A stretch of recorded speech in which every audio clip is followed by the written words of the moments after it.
அனைவருக்கும் வணக்கம். ஸ்ருதி ஹெர்பல் லேபரேட்டரிஸில் இருந்த ஆண்டாள் ஆழ்வார் சுவாமி. இன்றைக்கி இந்த பதிவில் மறுபடியும் லெட்டரை பற்றி தான் நான் பேச போகிறேன். ஏன்னு கேட்டிங்கன்னா, உங்ககிட்ட பல முறை நான் கேட்டுட்டேன், ஆனால் நீங்கள் எனக்கு லெட்டர் எழுதலை. அது ஒரு பக்கம் வருத்தத்தை விட உங்களுக்கு அது ஒரு புரிதல் இல்லை அப்படின்றது தான் நான் புரிஞ்சுக்கிறேன். ஏன்னா இந்த லெட்டர் எழுதுறதுனுடைய விஷயம் என்னன்னு கேட்டிங்கன்னா, நீங்கள் அட்லீஸ்ட் யாருக்காவது நீங்கள் லெட்டர் எழுதிட்டே இருந்தீங்கன்னா தான் ஒரு பேங்க்கில் போய் கையெழுத்து போடும்போது கூட அந்த கையெழுத்து அழகாக வரும். இல்லைன்னா கை நடுங்க ஆரம்பிச்சிரும். இது எனக்கும் கொஞ்ச நாள் முன்னாடி நடந்திருக்கு. சரிங்களா? அதுக்கப்புறம் மறுபடியும் நான் என்ன பண்ணேன்னா, எல்லாருக்கும் லெட்டர் எழுத ஆரம்பித்தேன். ஸோ இந்த லெட்டரை பற்றி மறுபடியும் நான் முதல்லேருந்து ஏன் பேச வந்திருக்கேன்னு கேட்டிங்கன்னா, நான் 2002 யோகா கிளாஸ் எடுத்திருக்கேன். குன்னூருக்கு வர அத்தனை ஃபாரினர்ஸ்க்கும் நான் யோகா கிளாஸ் எடுப்பேன். YWCAன்ற இடத்துல ஃபாரினர்ஸ் ஸ்டே பண்ணுவாங்க, யோகா கிளாஸ் கேட்பாங்க. அங்கே இருக்க மேனேஜர் என்னோடய நம்பரை கொடுப்பாரு. அந்த நம்பரை வாங்கிட்டு என்னை காண்டாக்ட் பண்ணுவாங்க. நான் அவங்களுக்கு போய் யோகா கிளாஸ் எடுப்பேன். சரிங்களா? அப்படி யோகா கிளாஸ் எடுத்ததில் நிறைய ஃபாரினர்ஸ் வருவாங்க இல்லையா, அவங்க தான் இந்த விஷயத்தை எனக்கு கற்றுக் கொடுத்தது. யாராக இருந்தாலும் நீங்கள் ஒரு லெட்டர் எழுதி வாங்கிக்கிங்க. அது உங்களுக்கு இன்றைக்கி இல்லைனாலும் ஃப்யூச்சரில் படிக்கும்போது உங்களுக்கு அதனுடைய சந்தோஷம் என்னன்றது தெரியும். அந்த மலரும் நினைவுகள் நம்ம தமிழில் சொல்கிறோம் இல்லைங்களா, அந்த சந்தோஷத்தை மறுபடியும் நீங்கள் என்ஜாய் பண்ண முடியும். எங்களை நீங்கள் ஞாபகம் வச்சுக்க முடியும். நாங்கள் உங்களோட இந்த பயணித்த நாட்களில் நீங்கள் அசை போட்டு பார்க்க முடியும். இப்படின்லாம் எனக்கு சொல்லி கொடுத்தாங்க. அதில் முக்கியமாக ஒருத்தரை சொல்லணும்னு கேட்டிங்கன்னா, ஆந்திரியாஸ்ன்னு ஒருத்தர் ஜெர்மன்லேருந்து வந்திருந்தாருங்க. ஆந்திரியாஸ்ன்னு ஒருத்தர். அவர் என்ன பண்ணாருன்னா, எனக்கு இப்படி ஒரு நோட்டை வாங்கி கொடுத்தாருங்க. இந்த மாதிரி ஒரு நோட்டு வாங்கிங்க. அந்த நோட்டில் இந்த யோகா போஸ் எல்லாம் இருக்குது பார்த்தீங்களா, இந்த மாதிரி ஒரு கவர் பண்ணி எனக்கு ஃபஸ்ட்டு அவர் லெட்டர் எழுதி கொடுத்தாருங்க.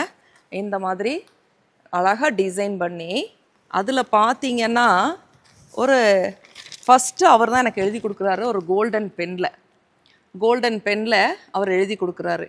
இந்த புக்கு ஃபுல்லாக யோகா வந்தவங்க எனக்கு எழுதின லெட்டர்ஸ். அப்போவே கிளாஸ் முடித்தோன்னே எனக்கு எழுதி கொடுத்துட்டு போவாங்க. 1 மணி நேரம்னாலும் உட்காந்து அவங்களுடைய எக்ஸ்பீரியன்ஸை, என்னை பாராட்டி கிடையாது, அவங்க இந்த யோகா கிளாஸ் எடுத்ததனுடைய எக்ஸ்பீரியன்ஸை பற்றி எழுதி கொடுப்பாங்க. இது ஒரு பொக்கிஷமாக நான் வச்சிட்ருக்கேன். அந்த ஆந்திரியாஸ் சொன்ன மாதிரி இதெல்லாம் நான் படிக்கும்போது எனக்கு நிறைய நினைவுகள் வருங்க. நிறைய பேர் அவங்க கண்ட்ரிக்கு போனதுக்கப்புறம் கூட எனக்கு லெட்டர் எழுதி அனுப்புவாங்க. ஸோ இதெல்லாம் படிக்கிறப்ப எனக்கு நிறையா ஒரு மலரும் நினைவுகள். ஏன்னா இன்றைக்கி 22 வருஷம் ஆச்சுங்க இந்த யோகா கிளாஸ் நான் எடுத்து.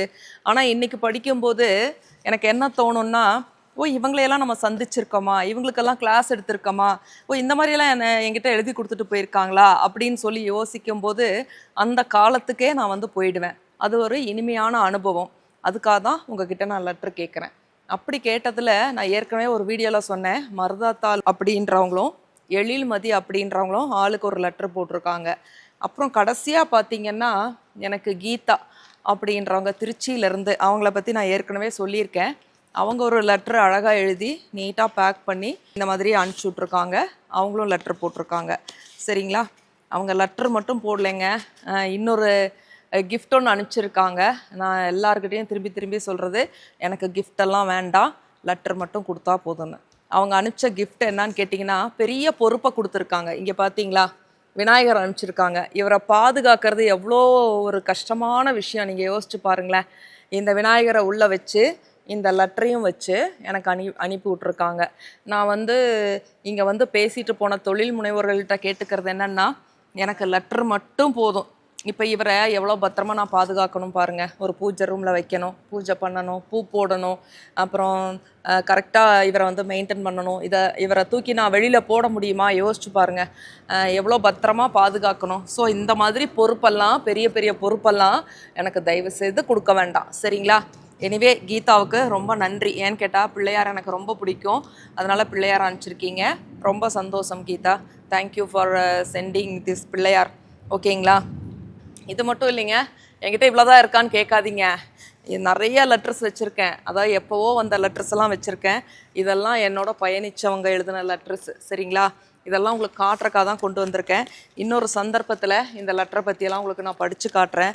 பாருங்கள் எவ்வளோ லெட்டர்ஸ் வச்சுருக்கேன். அந்த கவரு, அந்த ஸ்டாம்ப் முத்திரை போட்டது, எந்த ஊர்ல இருந்து எந்த ஊருக்கு வந்திருக்குன்னு சொல்லிட்டு இப்படி நிறைய லெட்டர்ஸ் வச்சுருக்கேன். என்னோட கபோர்டில் பார்த்தீங்கன்னா பாதி கபோர்டு இந்த மாதிரி லெட்டர்ஸாக தான் இருக்கும். ஏன்னா சில சமயங்களில் நமக்கு மனசு கஷ்டமாக இருக்கும்போது இந்த லெட்டர் எடுத்து படிக்கும்போது நமக்கு அந்த மன கஷ்டமெல்லாம் தீர்ந்து அவங்கள பற்றின ஞாபகத்துக்கு நம்ம போயிடுவோம் இல்லைங்களா. இப்போ அட் ப்ரெசண்ட்டில் நம்ம இருக்கவே மாட்டோம், அந்த பழைய ஞாபகங்களுக்கு போவோம் இல்லைங்களா. அது ஒரு இனிமையான அனுபவம்.